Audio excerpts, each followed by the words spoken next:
Friends, എല്ലാവരും just ചാനലിലേക്ക് വീണ്ടും സ്വാഗതം. നമ്മളിന്ന് ചെയ്യാൻ പോകുന്നത് ഒരു ബീഫ് കറിയാണ്. നമ്മൾ നാടൻ തട്ടുകടയിലൊക്കെ ഉണ്ടാക്കുന്ന പോലത്തെ ബീഫ് കറിയാണ്. അപ്പോൾ ഈ ഒരു ദിവസം കൂടി കഴിയുമ്പോൾ അമ്മയുടെ ബർത്ത്ഡേയാണ്. നമുക്ക് കേക്കൊക്കെ മുട്ടിച്ച് അമ്മയുടെ ബർത്ത്ഡേക്ക് നമുക്ക് ആഘോഷിക്കാം. പിന്നെ നാളെ ഇത് കണ്ടോ, എല്ലാവരും കണ്ടോ കണ്ണൻ്റെ സ്പൈക്കൊക്കെ ഭയങ്കര ഒരുക്കോ. എൻ്റെ പൊന്നെ, ഇനിയിപ്പോൾ കണ്ണൻ്റെ ഒരു സ്പൈക്ക് ട്യൂട്ടോറിയൽ വരുന്നുണ്ട്, എങ്ങനെ കുട്ടികൾക്ക് മുടി സ്പൈക്ക് ചെയ്യാം. കണ്ണൻ പറഞ്ഞു കൊടുക്കൂലേ? ആദ്യം നിങ്ങൾ ഈ ചീപ്പ് മേടിക്കണം. അവിടുന്ന് എങ്ങനെയാണെന്നറിയോ, ഇങ്ങനെ ചീക്കണം. കണ്ട സ്പൈക്ക് ആവത്തില്ലേ? അതുപോലെ നമുക്ക് ചീപ്പാൻ പറ്റും. നമുക്ക് ചീപ്പി നോക്കാം അല്ലേ? മതി മതി, അവർക്കൊക്കെ അറിയാത് കേട്ടോ. അപ്പോൾ ഇതാ നമുക്ക് നമ്മുടെ റെസിപ്പിയിലേക്ക് പോവാം. എൻ്റെ ചാനൽ ആരെങ്കിലും പുതുതായിട്ട് കാണുന്നുണ്ടെങ്കിൽ സബ്സ്ക്രൈബ് ചെയ്യാൻ മറക്കല്ല. തൊട്ടടുത്ത ബെൽ ബട്ടൺ ഉണ്ട്, അത് അമർത്തിയ എല്ലാ വീഡിയോസും ആണ്.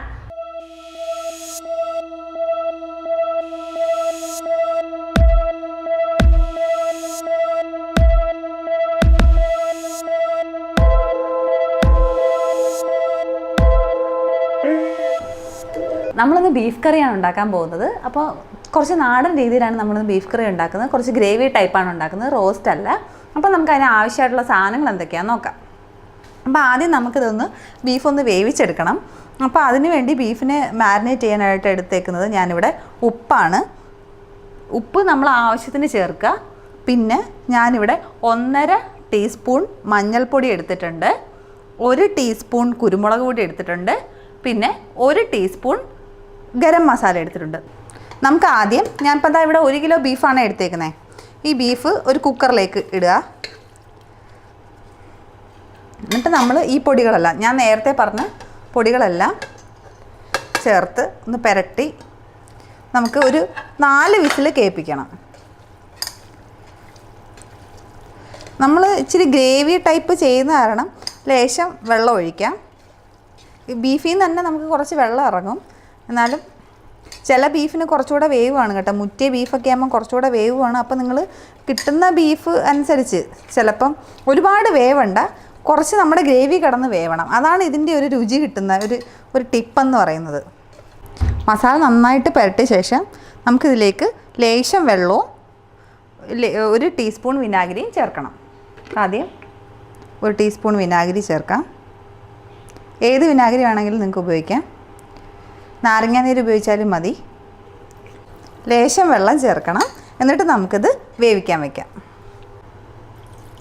കുറച്ച് വെള്ളം മതി കേട്ടോ.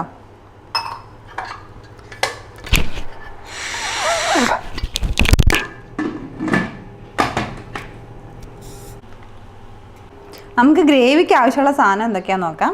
ആദ്യം നമുക്ക് വേണ്ടുന്നത് വെളിച്ചെണ്ണയാണ്. പിന്നെ നമുക്ക് വേണ്ടത്, ഞാൻ ഇവിടെ കൊച്ചുള്ളിയാണ് എടുത്തിരിക്കുന്നത്.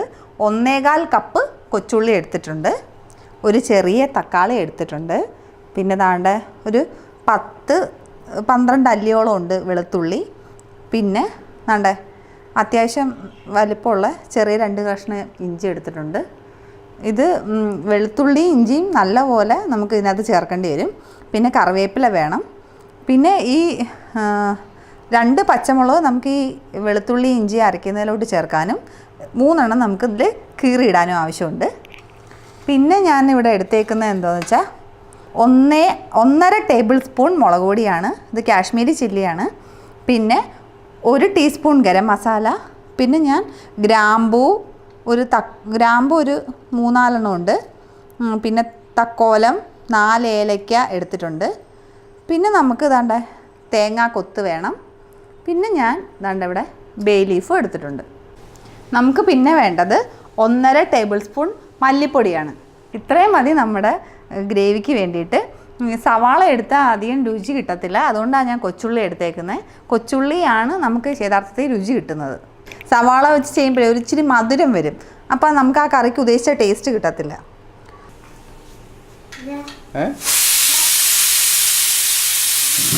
3 വിസിൽ കേട്ടു. നമുക്കിത് താഴ്ത്തി വയ്ക്കണം. തന്നെ തണുക്കണം, നമ്മൾ ആവി തുറന്നിട്ട് തണുപ്പിക്കണ്ട. നമുക്ക് ഈ സമയത്ത് നമുക്ക് ഗ്രേവിക്കുള്ള കാര്യങ്ങൾ റെഡിയാക്കാം. നമുക്ക് ഒരു പാൻ ചൂടാക്കിയിട്ട് വെളിച്ചെണ്ണ ഒഴിക്കാം. ഇതിലേക്ക് നമ്മൾ ഏലക്ക, ഗ്രാമ്പൂ, തക്കോലം ഒക്കെ ഇട്ടു. തേങ്ങാക്കൊത്ത്,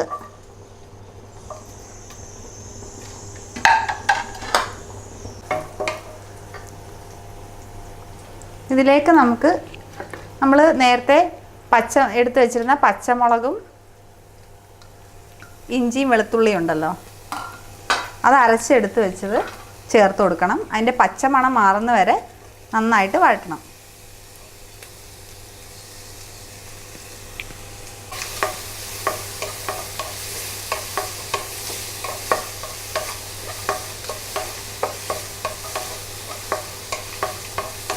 ഇതിലേക്ക് നമുക്കിനി കറിവേപ്പില ഇട്ട് കൊടുക്കാം.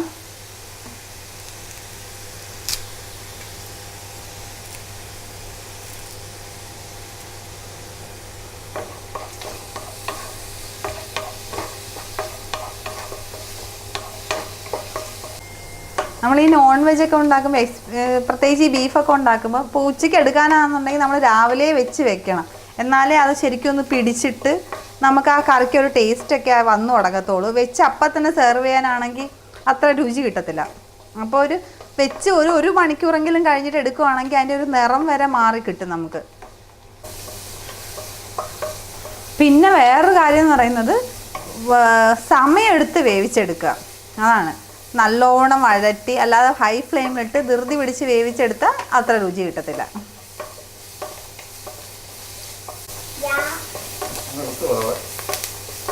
അതിന് പച്ചമുളക് ഇത് ഇട്ട് കൊടുക്കാം. ഇഞ്ചിയുടെയും വെളുത്തുള്ളിയുടെയും പച്ചമണം മാറിയിട്ടുണ്ട്. നമുക്കിനി കൊച്ചുള്ളി ഇട്ട് കൊടുക്കാം.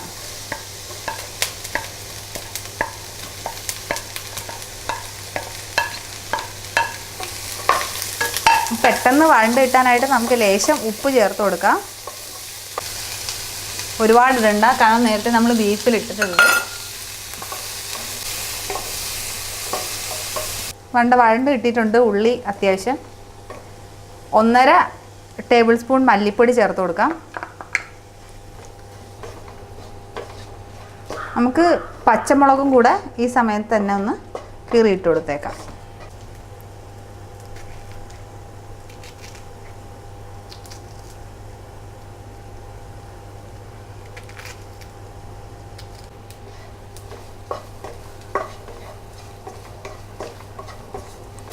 പൊടികൾ ഇടുന്ന സമയത്ത് നമ്മൾ ലോ ഫ്ലെയിമിൽ ഇടാൻ ശ്രദ്ധിക്കണം കേട്ടോ. നമുക്കിനി മുളക് പൊടിയും ഗരം മസാല ഇട്ട് കൊടുക്കാം. നമ്മുടെ മല്ലിപ്പൊടിയൊക്കെ മൂത്തിട്ടുണ്ട്.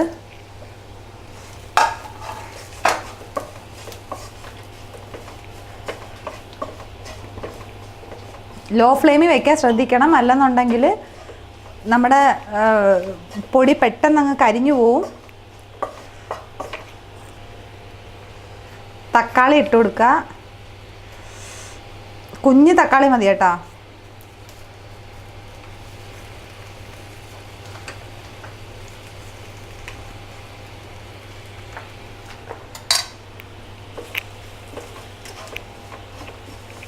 ഇതിലേക്ക് നമുക്കിനി ലേശം ചൂടുവെള്ളം ഒഴിച്ചു കൊടുക്കണം. തണുത്ത വെള്ളം ഒഴിക്കാൻ പാടില്ല, ചൂടുവെള്ളം തന്നെ ഒഴിക്കണം.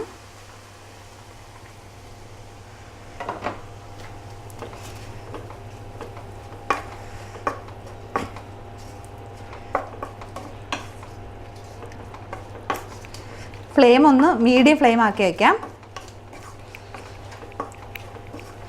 തക്കാളി നന്നായിട്ട് ഉടഞ്ഞു കിട്ടണം. കുറച്ച് കറിവേപ്പിലയും കൂടി ഇട്ട് കൊടുക്കാം.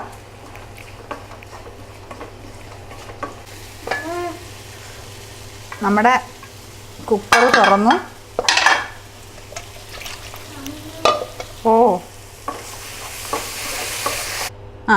നമുക്ക് നമ്മുടെ ബീഫ് വേവിച്ചത് ഇതിലേക്ക് ചേർത്ത് കൊടുക്കാം.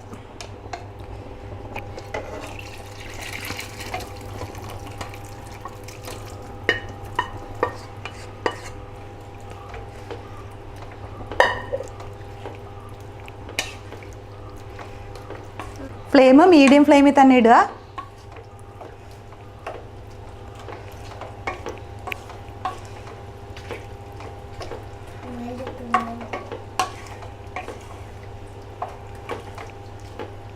ഉപ്പ് ഈ സമയത്ത് നമുക്ക് നോക്കി നോക്കാം, ഉപ്പ് കറക്റ്റാണോ അതെന്നുള്ളത്. ഇനി ഇത് നല്ലപോലെ കിടന്ന് വേവണം. ഒരു 15-20 മിനിറ്റോളം വേവണം. നമുക്കിത് അടച്ച് കൊടുക്കണം, മൂടി കൊടുക്കണം, മൂടി കിടന്ന് വേവണം. ശരിക്കും ഇത് അരമണിക്കൂറോളം കിടന്ന് വേവണം. വെന്ത് അരപ്പെല്ലാം അതിനകത്ത് പിടിക്കണം നമ്മുടെ ബീഫിനകത്ത്. മീഡിയം ഫ്ലെയിമിലാണ് ഇട്ടേക്കുന്നത് കേട്ടോ. അപ്പോൾ നമ്മുടെ നാടൻ ബീഫ് കറി റെഡി ആയിട്ടുണ്ട്. ഞാൻ ഇടയ്ക്കിടയ്ക്ക് ഇളക്കി കൊടുത്തിരുന്നു. പിന്നെ വെള്ളം കുറവാന്ന് തോന്നിയപ്പോൾ കുറച്ച് ചൂട് വെള്ളം ഒഴിച്ച് കൊടുത്തിരുന്നു. കാരണം ഇവിടെ കുറച്ച് ഗ്രേവി വേണം, അതുകൊണ്ട് ഞാൻ കുറച്ച് ചൂടുവെള്ളം ഒഴിച്ച് കൊടുത്തിരുന്നു. ഇനി നമുക്കിതൊന്ന് ഒരു ഹാഫ് ആൻ അവർ കഴിയുമ്പോഴത്തേക്ക്, ഇത് ഹാഫ് ആൻ അവർ 1 അവർ കഴിയുമ്പോഴത്തേക്ക് ഇതിൻ്റെ കളറൊക്കെ മാറി ചേഞ്ച് ചെയ്ത് ഒരു ബ്രൗൺ കളറൊക്കെ ആയി നല്ലപോലെ പിടിച്ചിരിക്കും. അപ്പോഴത്തേക്ക് നമുക്ക് സെർവ് ചെയ്യാനെടുക്കാം. അപ്പോൾ എല്ലാവരും ട്രൈ ചെയ്ത് നോക്കുക. ചാനൽ ആരെങ്കിലും പുതുതായിട്ട് കാണുന്നുണ്ടെങ്കിൽ സബ്സ്ക്രൈബ് ചെയ്ത് സപ്പോർട്ട് ചെയ്യാൻ മറക്കരുത്. അപ്പോൾ ശരി, ബൈ ബൈ, താങ്ക് യു.